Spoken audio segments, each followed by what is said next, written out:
السلام علیکم ورحمۃ اللہ وبرکاتہ میری سوشل میڈیا فیملی، الحمدللہ میں ٹھیک ہوں، آپ بھی ٹھیک ہوں گے انشاءاللہ۔ تو یہ میرا نیا چینل ہے، میں نے سوچا کہ آج کل دیکھ رہی ہوں کہ لوگوں کے شارٹس الگ ہو رہے ہیں اور لانگ ویڈیو الگ ہو رہی ہے، شاید اسی لیے میری لانگ ویڈیو وائرل نہیں ہو رہی ہے یا میری لانگ ویڈیو پر زیادہ ویوز نہیں آ رہے ہیں، اسی لیے میں نے اپنا دونوں چینل الگ کر دی ہوں۔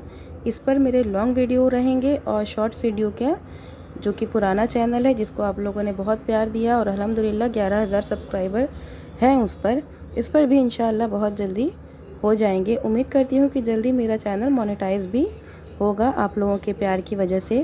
تو چلیے آج کی ویڈیو ہسٹری آف اسلام، کیونکہ آج کل میں نے نہیں ڈال رہی تھی history of Islam per video, تو آج کی ویڈیو ہسٹری آف اسلام پر ہی ہوگی۔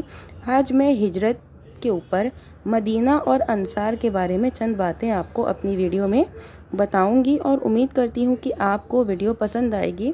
اگر آپ کو پہلے کی ویڈیوز دیکھنی ہے ہسٹری آف اسلام میں، جیسا کہ میں نے بنائی تھی طائف کا سفر، قبیلوں کا دورہ، کس طرح سے نبی صلی اللہ علیہ وسلم نے کیے ہیں، عقبہ کی بیعت، اوس اور خزرج میں اسلام، اس سے پہلے بھی آپ صلی اللہ علیہ وسلم کی زندگی کے اوپر بہت سی ویڈیوز میں نے پچھلے کئی بار بنا چکی ہوں جو کہ میرے دوسرے چینل میں ہے۔ اگر آپ کو چاہیے ہوگا تو میں لنک آپ کے ساتھ شیئر کر دوں گی۔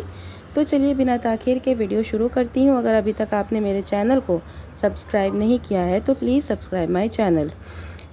یثرب میں مسلمانوں کو امن کی جگہ مل گئی تھی، اس لیے آپ حضرت صلی اللہ علیہ وسلم نے مکہ کے مسلمانوں کو اجازت دی کہ وہ اپنا دیش چھوڑ کر شہر یثرب کو چلے جائیں، کیونکہ مکہ میں مسلمانوں کو بہت ستایا جاتا تھا۔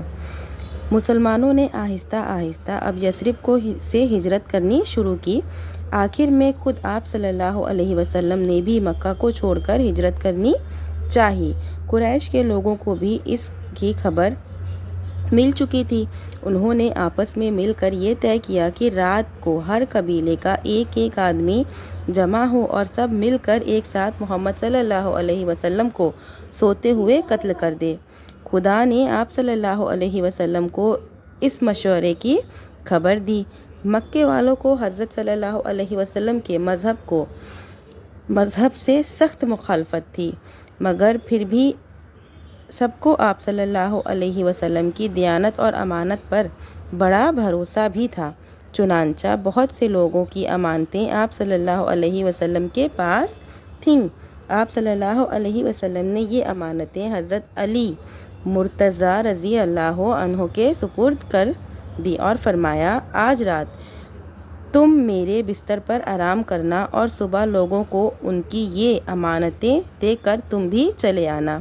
اس حکم کے مطابق حضرت علی رضی اللہ عنہ نے رات کو حضرت صلی اللہ علیہ وسلم کے بستر پر آرام کیا۔ قریش کے لوگ صبح تک گھر کو گھیرے پڑے رہے۔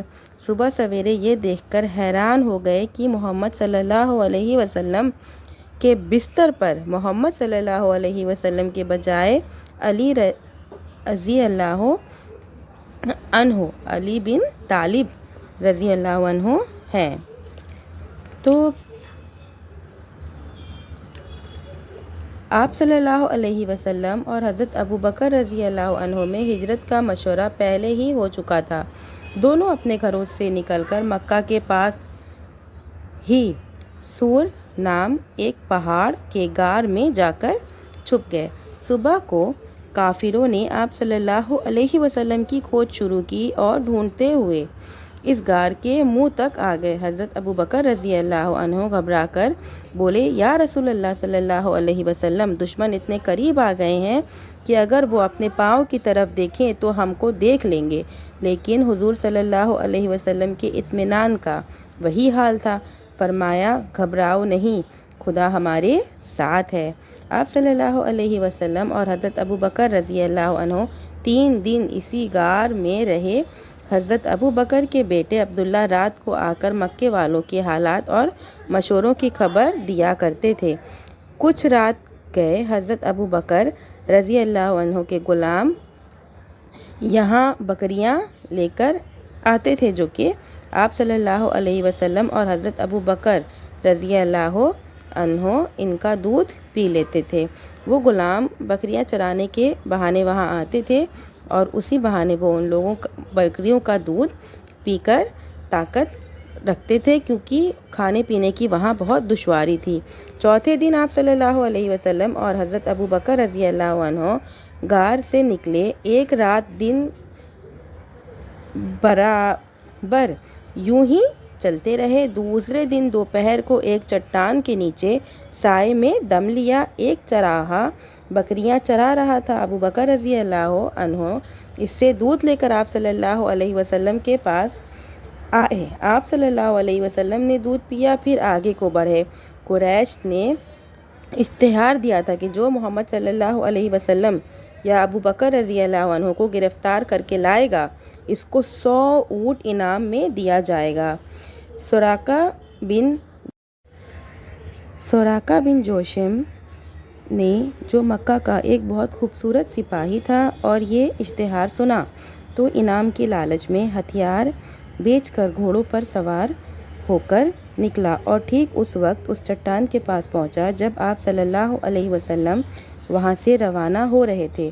اس نے آپ صلی اللہ علیہ وسلم کو دیکھ لیا اور چاہا کہ گھوڑا دوڑا کر نزدیک پہنچ جائے، لیکن گھوڑے نے ٹھوکر کھائی اور وہ گر پڑا۔ ترکش سے تیر نکال کر عرب کے دستور کے مطابق فال نکالی، جو جواب نہیں میں آیا، مگر وہ نہ مانا۔ یعنی کہ تیر نکال کر عرب کے دستور کے مطابق فال نکالی، جواب نہیں میں آیا، لیکن وہ نہ مانا۔ دوبارہ گھوڑا دوڑایا۔ اب گھوڑے کے پاؤں گھٹنے تک زمین میں دھنس گئے۔ تب وہ ڈرا اور سمجھا کہ یہ ماجرا کچھ اور ہے۔ حضرت صلی اللہ علیہ وسلم سے عرض کی، اے خدا کے رسول صلی اللہ علیہ وسلم، امن بخشا جائے۔ حضور صلی اللہ علیہ وسلم نے اس کی درخواست قبول فرمائی۔ تو کتنی ہی تکلیف نبی صلی اللہ علیہ وسلم کی زندگی میں آتی تھی اسلام کو پھیلانے کے لیے، دین کی باتیں، اللہ کی باتوں کو بتانے کے لیے، کہ نبی صلی اللہ علیہ وسلم بہت سی تکلیفوں سے گزرتے ہوئے ہمارے دین کو اس دنیا میں پھیلائے ہیں، اور ہمیں بھی دین کو زیادہ سے زیادہ پھیلانے کی کوشش کرنا چاہیے۔ جب ہم کسی چیز کے لیے کوشش کرتے ہیں ایمانداری سے، تو اللہ بھی ہمارا ساتھ ویسے ہی دیتا ہے۔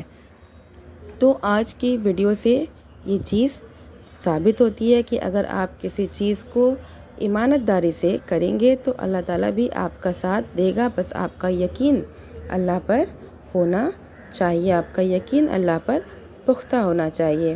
اب اللہ سے آخر میں دعا ہے کہ یا اللہ ہم تمام مسلمانوں کو نبی صلی اللہ علیہ وسلم کے بتائے ہوئے راستے پر چلنے کی توفیق عطا فرما، آمین۔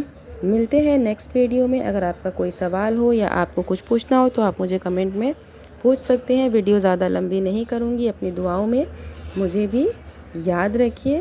وعلیکم السلام ورحمۃ اللہ وبرکاتہ۔